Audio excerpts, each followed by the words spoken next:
Top headlines.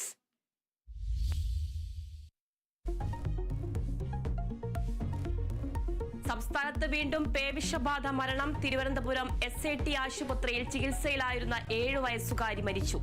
മരിച്ചത് കൊല്ലം സ്വദേശി നിയ ഫൈസൽ. പ്രതിരോധ കുത്തിവെപ്പ് എടുത്തിട്ടും കുട്ടിക്ക് പേവിഷബാധയേറ്റു. 1 മാസത്തിനിടെ സംസ്ഥാനത്ത് വാക്സിൻ എടുത്തിട്ടും പേവിഷബാധയേറ്റു മരിക്കുന്നത് 3 കുട്ടികൾ.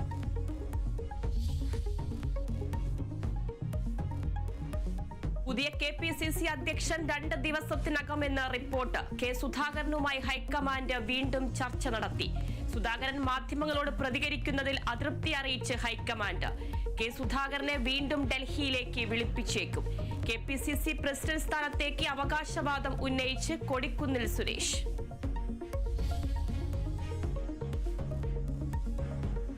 തൃശൂർ പൂരാവേശത്തിൽ രാവിലെ 11-ന് തെക്കേ ഗോപുര വാതിൽ തുറക്കുന്നതോടെ പൂര വിളംബരം. ചമയ പ്രദർശനം ഇന്ന് അവസാനിക്കും. സാമ്പിൾ വെടിക്കെട്ട് ആവേശമാക്കി തിരുവമ്പാടിയും പാറമേക്കാവും. സമഗ്ര കവറേജുമായി കേരള വിഷൻ ന്യൂസ്.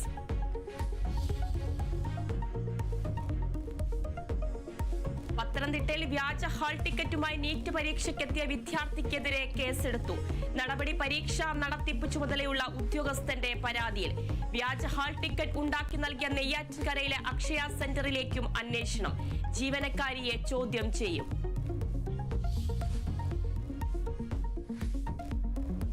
ആശാവർക്കർമാരുടെ സമരയാത്ര ഇന്നു മുതൽ. കാസർഗോഡ് നിന്ന് ആരംഭിക്കുന്ന 45 ദിവസത്തെ സമരയാത്ര മഹാറാലിയോടെ തിരുവനന്തപുരത്ത് സമാപിക്കും.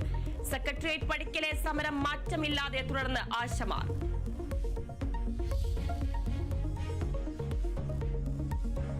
കശ്മീരിൽ ഭീകരർക്കായി തിരച്ചിൽ തുടരുന്നു. അതിർത്തിയിൽ സുരക്ഷ ശക്തം. അടിയന്തര സാഹചര്യം നേരിടാൻ മോക്ക് ഡ്രിൽ നടത്തി കരസേന. നയതന്ത്രതല ചർച്ച സജീവം.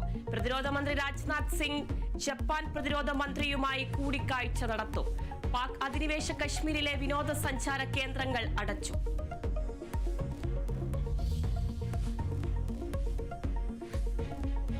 വഖഫ് നിയമ ഭേദഗതിക്കെതിരായ ഹർജികൾ ഇന്ന് സുപ്രീം കോടതി പരിഗണിക്കും. വിശദവാദം കേൾക്കുക ചീഫ് ജസ്റ്റിസ് സഞ്ജീവ് ഖന്ന അധ്യക്ഷനായ പ്രത്യേക ബെഞ്ച്.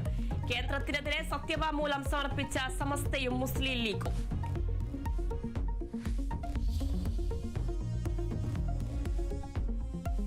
IPL-ൽ ലക്നൌവിനെ 37 റൺസിന് തോൽപ്പിച്ച് പഞ്ചാബ് സൂപ്പർ കിങ്സ്. പട്ടികയിൽ പഞ്ചാബ് 2ാം സ്ഥാനത്ത്.